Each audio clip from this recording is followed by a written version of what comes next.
বাংলা চলচ্চিত্রের ইতিহাসে এমন অনেক নায়িকা আছেন যাদের নিয়ে আলোচনা আর সমালোচনা আজও শেষ হয়নি। ৯০ দশকের শেষ দিকে ও ২০০০ সালের শুরুতে ঢালিউডে এক নতুন মুখের আগমন ঘটে, নায়িকা নদী। প্রথম দিকে তিনি ছিলেন সরল সাধারণ নায়িকা, কিন্তু সময়ের সঙ্গে সঙ্গে তার নাম জড়িয়ে পড়ে বিতর্ক, অশ্লীল সিনেমা আর অপরাধের সাথে। আজকের ভিডিওতে জানব নায়িকা নদীর জীবনের উত্থান থেকে পতন, সিনেমার রঙিন দুনিয়া থেকে অন্ধকার জগতে হারিয়ে যাওয়ার আসল গল্প। চলুন শুরু করি। নদীর আসল নাম নাসিমা আক্তার নদী। তিনি খুব ছোটবেলা থেকেই সিনেমা জগতে আসার স্বপ্ন দেখতেন। ৯০ দশকের শেষ দিকে তিনি চলচ্চিত্রে কাজ শুরু করেন। তখন ঢালিউডে বাণিজ্যিক ছবির চাহিদা ছিল অনেক। নায়িকা হিসেবে তিনি দ্রুতই কাজের সুযোগ পান। প্রথম দিকে তার অভিনয় দর্শকের দৃষ্টি আকর্ষণ করলেও ধীরে ধীরে তিনি অন্য নায়িকাদের মতো বাণিজ্যিক ধারায় চলে যান।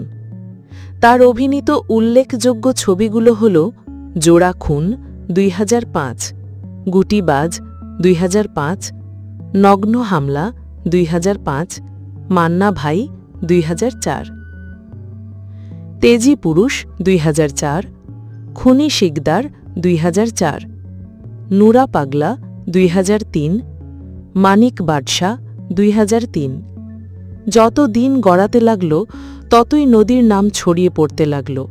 তিনি একের পর এক সিনেমায় কাজ করতে থাকলেন। কিন্তু সমস্যা হল, সেই সময় ঢালিউডে অশ্লীল সিনেমার প্রবণতা বেড়ে গিয়েছিল। প্রযোজকরা বেশি ব্যবসা করার জন্য গল্পের চেয়ে অশ্লীলতায় ভরসা করতেন। এভাবেই নদীও জড়িয়ে পড়লেন সেই ধারার সিনেমায়। দর্শক মহলে অনেক সমালোচনা শুরু হয়। সমালোচনার মধ্যেও কিছু সিনেমা ব্যবসা সফল হলেও ধীরে ধীরে তার কেরিয়ার কলঙ্কিত হতে থাকে। এমনকি চলচ্চিত্র পরিবারও তার ওপর অসন্তুষ্ট হয়ে ওঠে। একসময় অশ্লীল সিনেমায় অভিনয়ের কারণে নদীকে এফডিসিতে নিষিদ্ধ করা হয়। এটি তার কেরিয়ারের জন্য ছিল বড় আঘাত। নায়িকা থেকে হঠাৎ একঘরে হয়ে পড়লেন তিনি। চলচ্চিত্র থেকে নিষিদ্ধ হওয়ার পর ব্যক্তিজীবনেও নানা সংকট শুরু হয়। শোনা যায় তিনি সংসার জীবনে টানাপোড়েনের মধ্যে দিয়ে গেছেন। চলচ্চিত্র হারানোর পর তিনি নতুন করে স্থায়ী কোনো কাজ বা জীবনের দিশা খুঁজে পাননি। এমন অবস্থায় তিনি বিভিন্ন অনৈতিক কর্মকাণ্ডে জড়িয়ে পড়েন। নায়িকা নদীর নাম শুধু অশ্লীল সিনেমার সাথেই সীমাবদ্ধ থাকেনি। পত্রপত্রিকায় তার নাম উঠে আসে প্রতারণা, মাদক ব্যবসা এবং নানা অপরাধে। একটি ঘটনার কথা খুব আলোচিত হয়। তিনি নাকি এক শোরুম থেকে পণ্য নিয়ে টাকা দিতে দেরি করছিলেন। যখন দোকান কর্তৃপক্ষ টাকা চাইল, তখন তিনি হাত কামড়ে পালিয়ে যান। এমন অদ্ভুত আচরণের কারণে সংবাদ শিরোনাম হন তিনি। তাছাড়া ইয়াবা সুন্দরী নামেও তাকে ডাকা শুরু হয়। এগুলো তার ইমেজ পুরোপুরি নষ্ট করে দেয়। নায়িকা থেকে একসময় সংবাদপত্রের অপরাধ পাতার চরিত্র হয়ে ওঠেন তিনি। নায়িকা নদীর জীবন যেন এক শিক্ষার গল্প, যেখানে এক তরুণী অভিনয়ের মাধ্যমে আলোয় এসেছিলেন, কিন্তু ভুল সিদ্ধান্ত আর লোভের কারণে অন্ধকারে তলিয়ে গেছেন।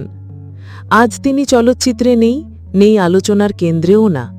তবে তার কাহিনী আমাদের মনে করিয়ে দেয়, সফলতা যতই আসুক তা ধরে রাখতে সততা, পরিশ্রম আর সঠিক সিদ্ধান্ত নেওয়া সবচেয়ে জরুরি। নায়িকা নদীর উত্থান পতন আমাদের জন্য এক সতর্ক বার্তা। আপনারা এই ভিডিওটি দেখে কি মনে করেন? নায়িকা নদীর জীবনের গল্প থেকে কি শিক্ষা নেওয়া যায়? কমেন্টে জানাতে ভুলবেন না। পরবর্তী ভিডিওতে আবার দেখা হবে। ধন্যবাদ।